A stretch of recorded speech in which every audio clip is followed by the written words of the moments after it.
Hi guys. बेटा आज जो हम क्वेश्चन सॉल्व करने वाले हैं ना, ये एग्जांपल नंबर 3 बेटा ये बहुत इंपॉर्टेंट है।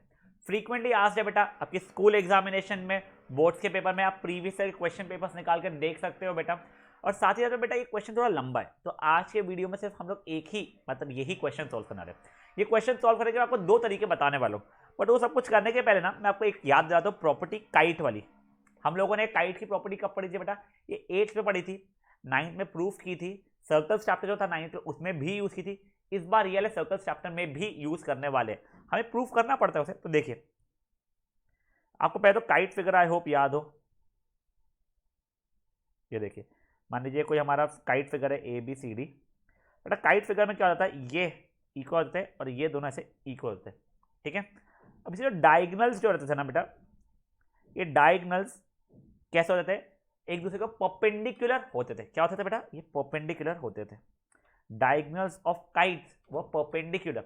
अब इसको प्रूफ कैसे करते थे आपको वो बता देता हूँ। देखो ये अपने 9th स्टैंडर्ड में सीखा है बेटा, ठीक है ना। आपको क्या प्रूफ करना रहता है कि ये मान लीजिए ई, एंगल ई इज 90 डिग्री। तो याद करो अपन लोग क्या करते थे, अपने लोग triangle A B C congruent, similar नहीं बेटा, congruent to triangle A D C बोलते थे ट्रिपल एस से। कैसे? देखिए ये इक्वल टू ये तो हमको गिवन है इसमें, ये इक्वल टू ये भी हमें गिवन है, और साथ ही साथ में क्या है सर, ये कॉमन हो जाएगा बच्चा अपना, ठीक है।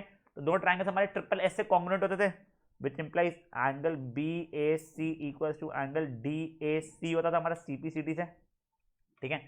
फिर हमारे ये दोनों ट्राइंगल्स कॉन्ग्रुएंट हो जाते थे, implies triangle B A E congruent to triangle D A E होता था। तो ये कैसे हुआ बेटा? बेटा ये मेरा होता था एस ए एस से। ये देखिए ये साइड इक्वल टू ये साइड मुझे गिवन है, ये एंगल इक्वल टू ये एंगल मैंने अभी प्रूफ किया सीपीसीडी से, और ये इक्वल टू ये कॉमन, ठीक है। अब जैसे ये होता था implies angle A E B equal to angle A E D होता था मेरा, पहले तो ऐसे ऐसे था सॉरी, ये कैसे हो जाता था बेटा मेरा सीपीसीटी से। फिर अब जैसे ये चीज़ सीपीसीटी से हो गई है मुझे, पर ये भी आता था angle A E B plus angle A E D की वैल्यू तो हमारी 180 डिग्री होती है। क्यों 80 डिग्री होगी बेटा? लीनियर पैर है ना, एक ऐसी बातें कर रहे हो आप लोग लीनियर पैर एक्सियम का। अब देखो इन दोनों का सम 180 है और दोनों इक्वल है, तो implies angle A E B is equal to angle A E D is equal to 90 degree होगा, ठीक है। एक और मैं पूरा बता रहा हूँ आपको, मैं ये इसलिए बता रहा हूँ क्योंकि अभी हम लोग जो क्वेश्चन करने वाले ना उसमें मैं काइट का इस्तेमाल पढ़ने वाला है, ठीक है ना। तो थोड़ा ध्यान से देखिएगा। देखिए पहले तो काइट फिगर होता क्या था वो याद कीजिए आप लोग। ये एडजेसेंट साइड्स, ये वाला इससे और ये वाला इससे अगर इक्वल हो तो इसके डायगनल्स एक दूसरे को परपेंडिकुलर रहते थे। बेटा वो एक और प्रॉपर्टी है, लंबा डायगनल छोटे डायगनल को बाइसेक्ट करता है, वो सब कुछ यूज करने की जरूरत ही नहीं है आप लोगों को, ठीक है ना। अपन सर्कल्स में यूज कर रहे हैं, सर्कल की प्रॉपर्टी से अपन ला लेंगे वो सब कुछ, ठीक है। देखो ये हो गया ए बी सी डी, ये पहले ये देखिए हमें प्रूफ क्या करना है, एंगल ई को 90 प्रूफ करना है, एंगल ई मतलब ये। तो मैं triangle A B C congruent to triangle A D C बोल सकता हूँ ट्रिपल एस से। वो लिखूंगा मैं A B equal to A D given है, जो भी रहेगा सब कुछ वो कर लूंगा मैं, ठीक है। तो इम्प्लाइज बेटा मेरा angle B A E equals to, B A E नहीं लिख देता हूँ मैं, बी ए सी लिख देता हूँ मैं, angle B A C equals to angle D A C हो जाएगा बेटा सी पी सी टी से। मतलब देखिए ये एंगल और ये एंगल इक्वल हो गया। अब देखो अब बाद में मैं ट्राइंगल बी ए ई मतलब ये छोटू ट्राइंगल और ये triangle D A E congruent to triangle D A E लिख सकता हूँ बेटा, ये हो जाएगा मेरा एस ए एस से, ठीक है। अब बेटा जैसे ही ये भी हो गया मेरा कॉन्ग्रुएंट, कैसे हुआ वैसे कॉन्ग्रुएंट ऐसे ऐसे कैसे हुआ? देखो ये इक्वल टू ये कुछ गिवन विवन होगा, ए ई कॉमन और ये एंगल इक्वल टू ये वाला एंगल मैंने अभी प्रूफ किया, ये हो गया। तो सी पी सी टी से मेरा angle A E B equal to angle A E D होगा सी पी सी टी से, ठीक है। बट मुझे ये भी पता रहेगा angle A E B equal to angle A E D है, A E B plus A E D मेरा 180 है, क्यों सर? लीनियर पैर एक्सियम के कारण। अब जैसे ही वो हो जाएगा दोनों एंगल्स इक्वल भी है, दोनों का सब 180 भी है, तो मतलब एंगल ए ई बी जो कि एंगल ए ई डी के बराबर है, दोनों की वैल्यू 90 डिग्री हो जाएगी मेरी। समझ आई थी आपको? ठीक है। ये बेटा अपन ने 9th स्टैंडर्ड में ना ट्राइंगल्स चैप्टर में, यस ट्राइंगल्स चैप्टर में इसको करते थे हम लोग, सॉल्ड एग्जाम्पल था, नहीं याद तो कोई बात नहीं, अब आपकी मेच्योरिटी इतनी बढ़ चुकी है। अब पहले आप ये गाइस क्वेश्चन पढ़िए बेटा, ये फिगर यहाँ पे जो दिया हुआ है कि सी फिगर, ये बेटा एग्जाम में ये फिगर दिया हुआ ही नहीं होने वाला है आपको, ठीक है ना। तो ये फिगर को टोटल तरीके से इग्नोर कीजिए अभी के लिए। क्वेश्चन क्या दिया, PQ is a chord of length 8 cm of a circle of radius 5 cm. The tangent at P and Q intersect at T, मतलब जो P और Q है chord के जो एंड पॉइंट्स है उस वहां से tangent बना रहा हूँ, तो दे intersect at point T. मुझे TP की लेंथ चाहिए, मतलब लेंथ ऑफ tangent चाहिए, ठीक है। तो बेटा एक बार आप लोग पॉज से बस क्वेश्चन को पढ़ो और बिना डायग्राम देखे, अगर स्क्रीन से देखे तो बेटर है कि डायग्राम दिखेगा नहीं, अपना क्वेश्चन से आप डायग्राम बनाने की प्लीज कोशिश एक बार कीजिए। चलिए अब हम लोग डायग्राम देखते हैं इसका। एक सर्कल है, ज्यादा कुछ तो पता नहीं वैसे अभी तक हमें। एक कॉर्ड दिया गया था हमें, उसका लेंथ 8 सेंटीमीटर था, वो बाद में यूज करूंगा। कॉर्ड क्या था बेटा, कॉर्ड को दिया हुआ होगा ना, PQ इज द कॉर्ड, ठीक है। ये P है, ये Q है। अब यहां से हमने टैंजेंट्स बनाए हैं, चलिए ठीक है बेटा। वो मिल रहा है कहीं पॉइंट T के ऊपर, ठीक है। अब उसके बाद में क्या है, PQ कॉर्ड है, P और Q इस पे वो है, मुझे लेंथ TP ढूंढना है। चलो ठीक है, रेडियस मुझे 5 सेंटीमीटर का दिया हुआ है, तो मान लीजिए सर्कल का सेंटर O है मेरा, तो मुझे ये लेंथ 5 सेंटीमीटर दी गई है। वैसे ही मैं ये भी तो बना सकता हूँ, ये भी मुझे 5 सेंटीमीटर दी गई है। PQ कितना है बेटा मेरा, PQ मेरा 8 सेंटीमीटर है। तो जो गिवन है वो चीज़ लिख रहा हूँ मैं। गिवन है बच्चा लोग मेरा OP equal to OQ is equal to 5 centimetre, ठीक है। नेक्स्ट चीज़ क्या दी हुई है बच्चा लोग मुझे, PQ is equal to 8 centimetre, ठीक है। मेरा टू फाइंड क्या है, टू फाइंड है बच्चा लोग मेरा TO, अच्छा TO नहीं, sorry TP, length of tangent, TP बोलो TQ, ये निकालना है, ठीक है। अगर आप लोगों का डायग्राम ऐसा नहीं बना था तो ये बना लीजिए आप लोग ढंग से, और वो नहीं तो गिवन और टू प्रूफ तो लिख ही लीजिएगा, उसके आगे का। अब गाइस ये सॉल्व करने के मैं आपको दो तरीके बताने वाला हूँ, ठीक है। उसमें 80% चीज़ें सेम चलने वाली है, उसके बाद में पहले एक बार पूरा तरीका बता दूंगा, फिर आपको सेकंड तरीका भी बताऊंगा। मुझे जो लंबा तरीका है वो बेटर लगता है, क्योंकि मुझे हमेशा से क्या ज्योमेट्री इतना पसंद नहीं था। अगर बच्चे लोग आप लोग मुझसे पढ़े हो पहले आप जानते होगे, मुझे ये सब कुछ कैलकुलेशन वैलकुलेशन चलती थी, बट ठीक है अपन देख लेंगे, उसका कोई इशू नहीं है। पहले तो कंस्ट्रक्शन देखिए बच्चे लोग, कंस्ट्रक्शन क्या किया है, जॉइन TO, ठीक है। मैंने TO को ज्वाइन कर लिया, इससे फायदा क्या होने वाला है देखते हैं। अब देखो गाइस, मेरा ये इक्वल टू ये होने वाला है, ठीक है, ये इक्वल टू ये होने वाला है। तो कोई काइट बन गई, तो क्या मैं ये जो पॉइंट है इसको M बोलूँ तो ये एंगल मेरा क्या बन जाएगा बेटा, परफेक्ट, ये मेरा 90 डिग्री बनने वाला है। तो वो प्रूफ करना पड़ेगा ना, ऐसी घर की खेती तो है नहीं मेरी। तो पहले तो join TO and mark point of intersection with PQ as कहते हैं M कुछ, ठीक है। तो ये पॉइंट बच्चा लोग मेरा M हो गया। अब सोल्यूशन देखिए, पहले मुझे ये 90 डिग्री प्रूफ अगर करना है, याद करो, तो मुझे ये वाले ट्राइंगल को इस वाले ट्राइंगल से कॉन्ग्रुएंट बताना पड़ेगा। तो मैं सोल्यूशन में देखिए अब कर रहा हूँ मैं, in triangle TPO and TQO, OP equals to OQ, radii of same circle का, ठीक है। फिर OT equals to OT common, और आखिरी में क्या है बेटा, TP इक्वल्स टू TQ, ये क्या हो जाएगा, length of tangent from external point are equal वाला, ठीक है। अब जैसे ये हो गया, क्या इसका आंसर बेटा, ट्राइंगल TPO कॉन्ग्रुएंट हो गया ट्राइंगल TQO से बाय ट्रिपल S, जो मैं आप लोगों को स्टार्टिंग में फटाफट एक्सप्लेन कर रहा था, ये पूरा लिख नहीं रहा था, ये वो हो गया। अब याद करो, ये CPCD से हम क्या करते थे, ये एंगल और ये एंगल इक्वल ला लेते थे इसके CPCD से, तो मैंने वही लिख दिया था, which implies angle PTO is equal to angle Q, PTO नहीं POT, सो सॉरी क्या, angle POT equals to angle QOT। ये आ गया मेरा CPCT से, ये मेरे को आगे जरूरत पड़ने वाली, इसलिए इसको इक्वेशन में 1 मार्क कर दिया। अब गाइस मैं इसी के बाजू में ही कर ले रहा हूँ, ठीक है। नीचे नीचे आऊँगा, डायग्राम दिखेगा नहीं आपको, इसके लिए मैं इसके बाजू में ही कर रहा हूँ।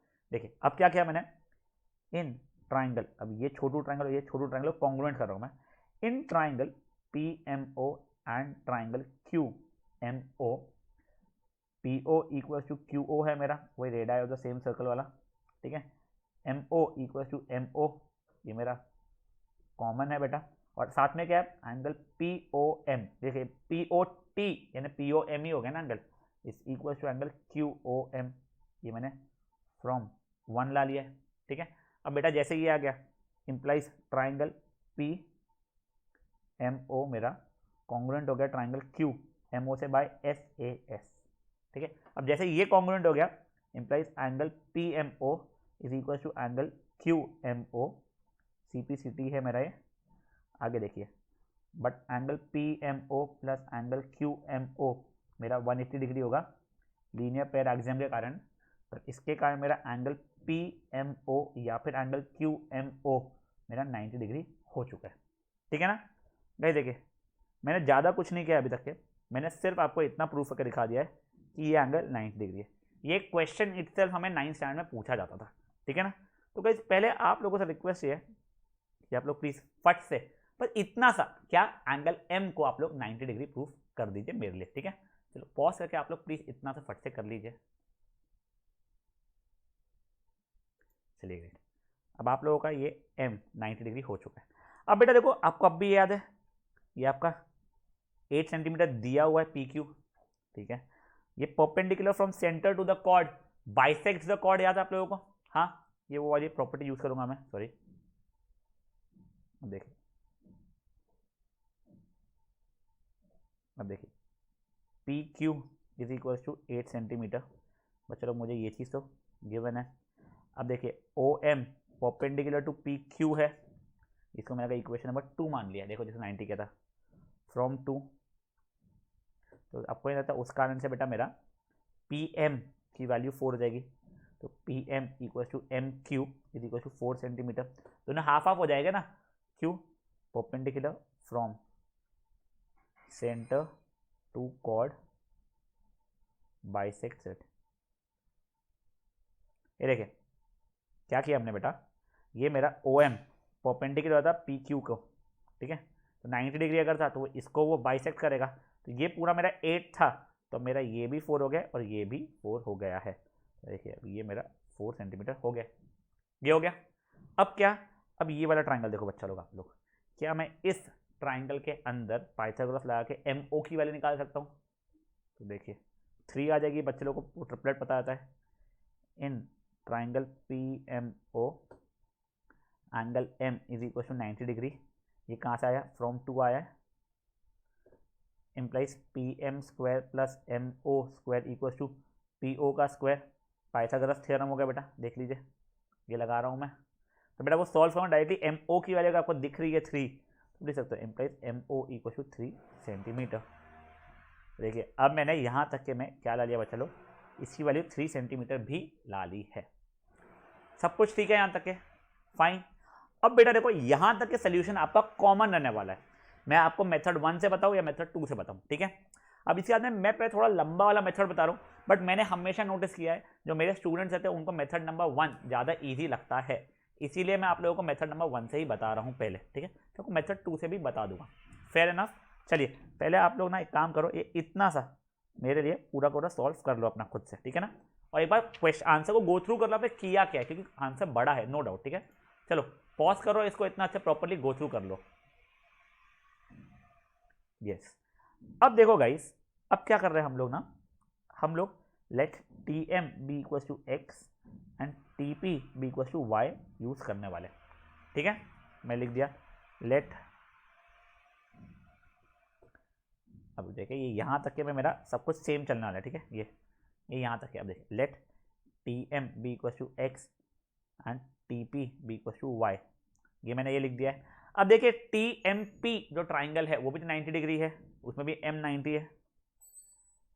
इन ट्राइंगल टी एम पी मेरा एंगल एम अभी भी 90 है, तो implies T M square plus M P का square equal to T P का स्क्वायर रहेगा मेरा, वही बेटा पाइथागोरस थ्योरम के कारण। अब देखो अब वो क्या हो जाएगा, एक्स स्क्वायर प्लस 4 का square equal to y square, तो मतलब basically x square plus 16 is equal to y square. ये इक्वेशन मेरे काम की है बेटा, इसको मैंने इक्वेशन नंबर 3 मान लिया। चलो एक रिलेशन आ गया सर, अब एक और रिलेशन अगर मैं लेके आ जाऊंगा एक्स और वाई के बीच में, तो मैं एक्स की वैल्यू भी और वाई की वैल्यू भी निकाल पाऊंगा, ठीक है। सोचो आप एक और रिलेशन कहां से लाऊंगा मैं, पॉज करो और अच्छे सोचो बेटा आप लोग।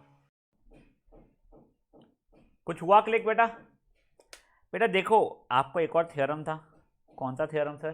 बेटा radius and tangent at point of contact है परपेंडिकुलर, तो बेटा मेरा एंगल TPO, ये एंगल भी तो 90 हो जाएगा, मैं वही लिख रहा हूँ।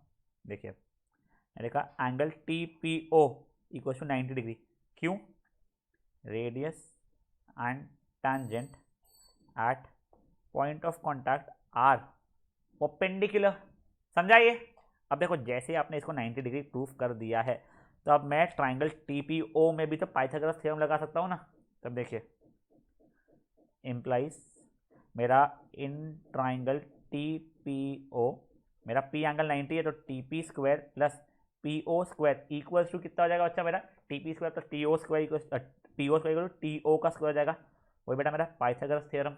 अब देखिए TP की वैल्यू कितनी है? वाई स्क्वायर है मेरी, वाई है तो ये वाई स्क्वायर हो जाएगी मेरी, प्लस PO की वैल्यू कितनी है बच्चा लोग? 5 में, तो 5 का स्क्वायर मतलब 25 हो जाएगा मेरा, इक्वल टू TO कितना है बच्चा लोग मेरा?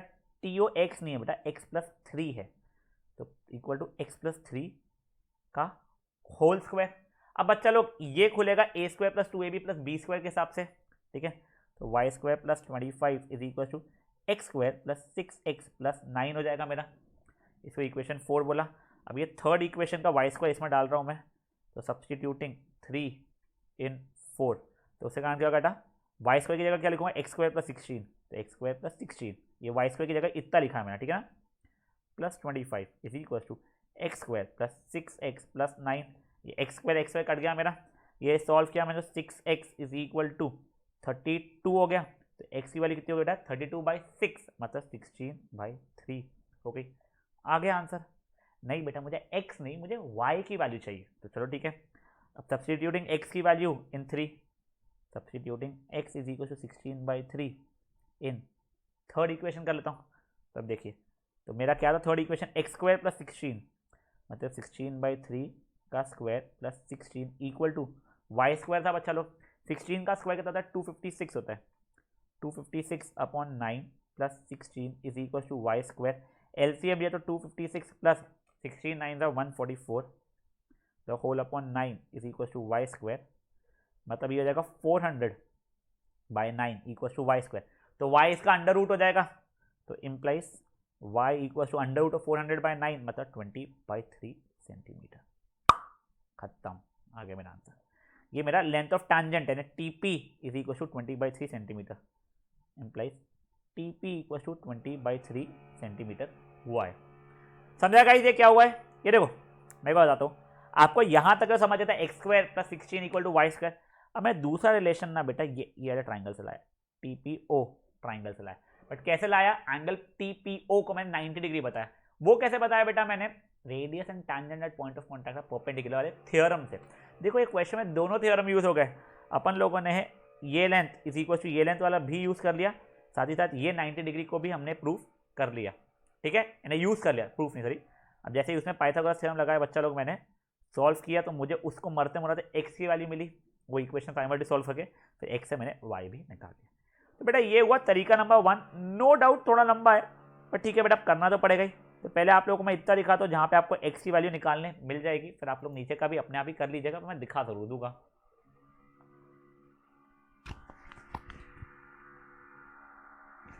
चलिए अब नीचे का देख लीजिए आप लोग।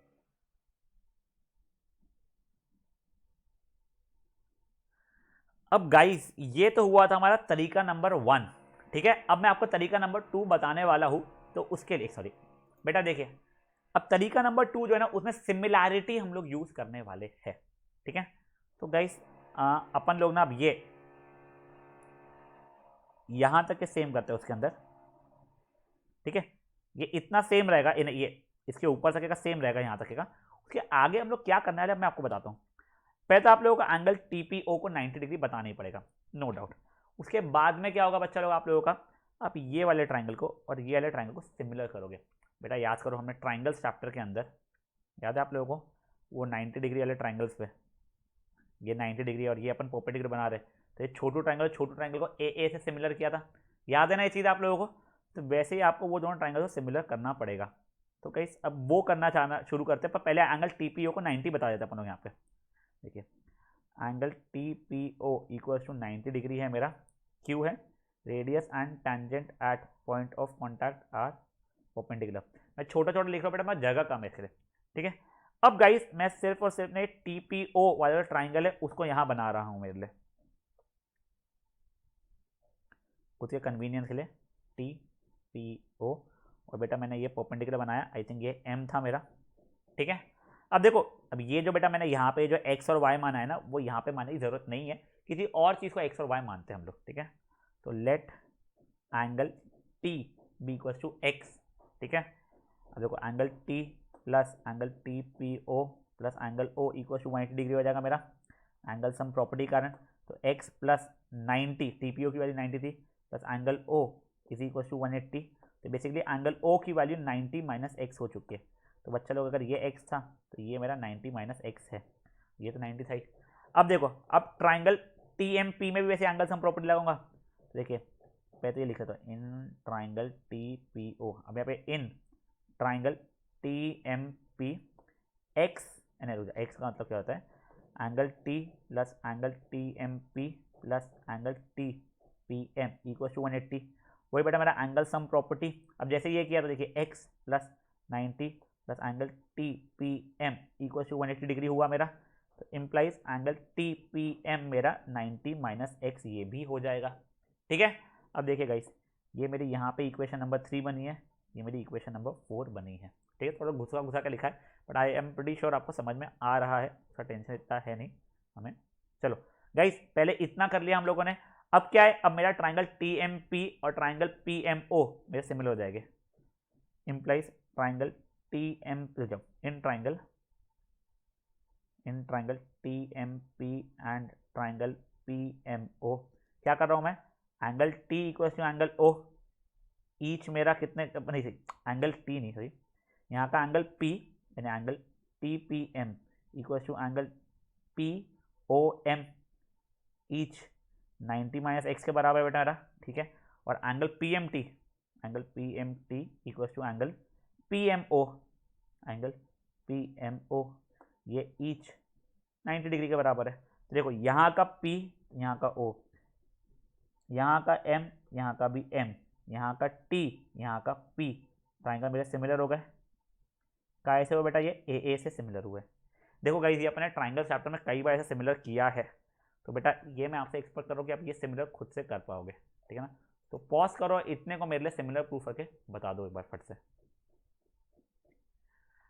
अब गाइस जैसे ये सिमिलर प्रूफ हो गया, अब मुझे देखिए, अब मैं CPST यूज करूँगा इसका, तो देखिए PM by OM is equal to MT by MP equal to PT by OP, ये कहाँ से आ गया मेरा, CPST से आ गया। हाँ फेयर क्लियर, देख लीजिए एक बार, PMT था ना, ट्राइंगल PMT और PMT कौन सा है, PMT OMP से OMP, हाँ ठीक है। ये दोनों ट्राइंगल सिमिलर आ गए मेरे, कैसा है बच्चा लोग मेरे, ये आ गए मेरे CPST से। अब मेरे को अलग अलग चीज़ें करो, PM की वैल्यू कितनी है मेरे को पता है क्या, PM की वैल्यू, यस PM की वैल्यू 4 है मेरी, यहाँ पर लिख दो चीज़ों की, ये 4 थी, ये 3 थी, ये 5 थी, तो देखिए PM मतलब 4 है मेरा, OM की वैल्यू कितनी है, 3 है मेरी, इक्वल टू MT की वैल्यू मुझे नहीं पता है, मुझे चाहिए भी नहीं, और MP की वैल्यू मेरे को 4 वापस से पता है, ठीक है ना। देखिए MT by 4 is equal to PT की वैल्यू मुझे नहीं पता है, तो उसको मैंने PT ही लिख दिया आपस से, अपॉन OP, बेटा OP की वैल्यू कितनी है, 5 है मेरी, चलो ठीक है। अब गाइस अगर देखो तो मुझे PT की जरूरत थी, मैंने 4/3 इक्वल टू PT बाई 5 किया, विच एम्प्लाइज PT की वैल्यू 20/3 सेंटीमीटर मेरी यहाँ से भी आ गई, खत्म, या TP की। देखो गाइस एक्चुअल में क्या है, ये कोई सोल्यूशन छोटा नहीं है, आपको मेहनत करनी ही चाहिए, ये दोनों ट्राइंगल सिमिलर करना होगा, सब कुछ क्या होता है ना, पहले आप चलो मैं बताता हूँ आपको, पहले आप लोग ये इतना सॉल्व कर लो, यहाँ पे आपका आंसर खत्म होता है। देखिए मैं आपको बताता हूँ होता क्या है ना, स्कूल वाले ये सोल्यूशन ऐसा बताते हैं आप लोगों को, मैं आपको सोल्यूशन दिखाता हूँ इनका, गलत नहीं है, बट इसमें आपको समझ में ही नहीं आएगा, वैसा है आप लिख नहीं पाओगे ऐसा। क्या बोल रहा है वो, चलो कंस्ट्रक्शन में बोल रहा है OT ज्वाइन कर लो, चलो ठीक है। फिर क्या बोलता है वो, PQ जो है मेरा वो R पे इंटरसेक्ट हो रहा है, ये मान लीजिए अपन ने M लिया था ऐसा, ठीक है। फिर होता है TPQ, ये TPQ मेरा आइसोसेलेस ट्राइंगल हो रहा है, वो एक्सप्लेन नहीं किया, आपको लिखना पड़ता है, आपके सोल्यूशन में लिखना पड़ेगा, बोर्ड की बात है। अब तो क्यों, क्योंकि ये इक्वल टू ये, चलो ठीक है। फिर ये बोलता है कि ये हमारा एंगल बाइसेक्टर हो जाएगा इसका। बेटा वो याद करो, आपने थ्योरम प्रूफ किया था, तब ये एंगल इक्वल टू ये एंगल। अगेन ये इसने शो नहीं किया, आपको तो प्रूफ करना ही पड़ेगा ना बेटा, आप थोड़ी रिस्क लोगे डायरेक्टली ऐसा कुछ तो भी लिखने का, तो वो उसने कुछ प्रूफ नहीं किया। तो फिर डायरेक्टली बोलता कि वो देखो ये क्या बोलेगा वो कि ये आइसोसेलेस, ये क्या है, ये मेरा आइसोसेलेस ट्राइंगल और ये अगर एंगल बाइसेक्टर है तो ये परपेंडिकुलर हो जाएगा। अब बेटा ये थ्योरम अपने बचपन में सीखा था, आपको वो भी याद नहीं आता है। अपन ने जो पूरा काइट की प्रॉपर्टी का पूरा प्रूफ करके दिखाया वो उसने 2 लाइन में ऐसे ही थ्योरी में लिख दिया, जब वो समझ में नहीं आता है। चलो ठीक है। फिर बाद में वो बोलता है कि चलो ये परपेंडिकुलर मतलब ये भी परपेंडिकुलर है, तो ये 8 है, तो मतलब ये और ये 4 है। चलो ये तो कोई बिग डील नहीं है, ये हमको समझ में आता है। फिर बाद में पाइथागोरस थ्योरम लगाता है, ये ट्राइंगल के अंदर जो उसने अच्छे लिखा नहीं है यहाँ पे 3 सेंटीमीटर आने के लिए, तो देखो उसने ये 3 सेंटीमीटर ला लिया। चलो बच्चों को वो भी समझ जाता है। अब आगे का देखो, अब ये देखो वो ये चीज़ जो लिख रहा है, ये वाई, तो चलो वाई तो वो लिखता है, आपको वाई नहीं लिखना पड़ता, आपको सोल्यूशन लिखना पड़ता है। बेटा ये आपको क्लिक ही नहीं होगा, आपको प्रॉपर तरीके से सिमिलर जैसा अपन ने किया है, ये जो अपने ट्राइंगल चैप्टर में भी सिमिलर किया था वैसे ढंग से सिमिलर करके देखना ही पड़ेगा, तभी तो आपका होगा। ये आपको रटना पड़ेगा, बट कोई सेंस तो है नहीं रटने का। तो बेटा वो ये करने के बाद में उसने ये दोनों एंगल्स ये इक्वल बताता है, फिर ट्राइंगल को ए से सिमिलर किया है वैसा, फिर ये CPST लिखा है। तो बेसिकली क्या है ना बेटा, तो इसने आधी चीज़ें जो उड़ाई है वो हर एक चीज़ मैंने आपको अच्छे समझा के लिखवाई है, क्योंकि आपको भी वैसे लिखना पड़ेगा बोर्ड्स में वो चीज़ है।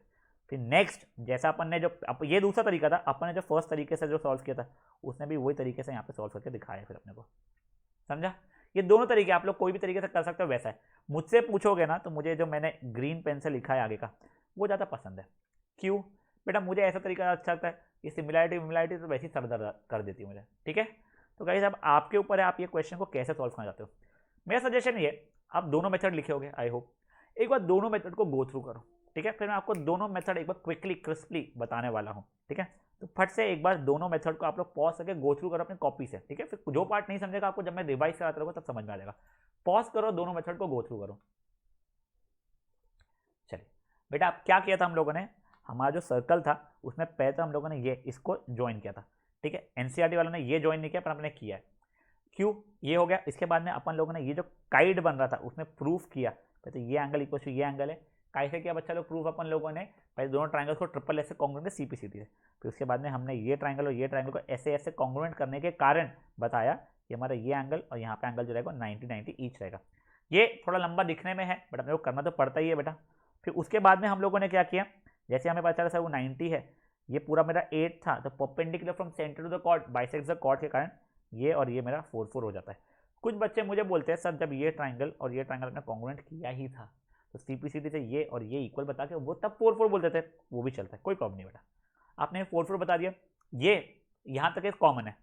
अब मेथड नंबर 1 जो मेरे को ज़्यादा पसंद है, तो मैं इसको x मानता हूँ, इसको y मानता हूँ। पहले ये वाले ट्राइंगल में पाइथागोरस, सॉरी ये 3 आपको प्रूव करना पड़ेगा यहाँ पे पाइथागोरस लगा के, ठीक है।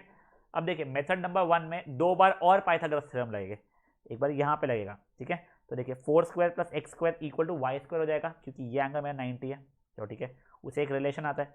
फिर बच्चा लोग मैं ये वाले ट्राइंगल में TPO में पाइथागोरस लगाता हूँ, तो ये जो ग्रीन पेन से मैंने लिखा है 90 बनाया है, वो कैसे लाया, radius and tangent at point of contact are perpendicular के से।